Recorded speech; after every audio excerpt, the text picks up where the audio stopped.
much po. Diba? And I also appreciate you naman. Ay, thank you, Beshi. Pero I really do appreciate din naman yung mga nyo. Kasi nga, I'm telling you, mas okay kasi yung talaga, yung randomly. Yung talagang iba-iba yung tao. Talagang, para sa akin siya, pero of course, nakakatuwa din naman kapag may nagbagsak talaga sa'yo ng malaki. Super thankful yun. Pero, yun nga, katulad nga nung thank you so much. Lalo na siguro kung may mga topic tayo, no? O minsan kasi, hi Ari! Minsan kasi wala din talaga akong topic. Pero, if you start, tuloy-tuloy na yon.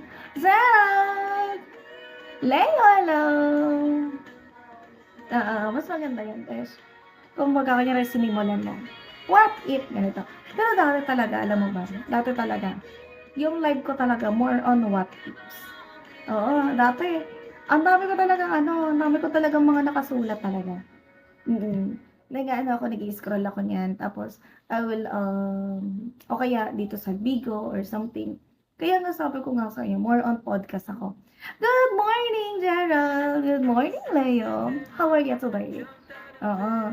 So, ang nangyayari nga, as in talaga yan. May mga topic ako everyday. Tapos yun. Ayun nga lang kasi din talaga, depende din kasi talaga siya kapag willing din sumagot yung mga tao sa live. Oo. Nung nakaraan kasi, dati pa, tinigil ko siya nga, kasi nga, parang they are not parang hindi sila sumasagot ng matino, parang ganon. Oo. So sabi ko, wag na lang. Hindi po ayun.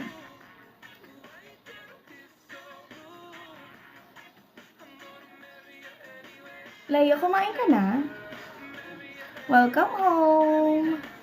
What about you, Beshi? Kamusta ka naman na? Gerald.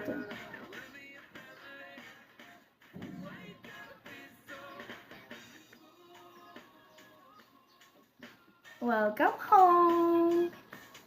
Oo, ano kinain mo? Nagluto ka? O bumili ka sa labas? Alam mo ba bakit? Nung nagre-rent kami. Nag-rent kasi kami as in. Nag-rent kami ni Freya. Nag-rent kami dati. Tapos, dun sa subdivision na nirentahan namin, may mga nagluluto ng mga breakfast. Yung mga sopas, spaghetti, mga kakanin, ganyan.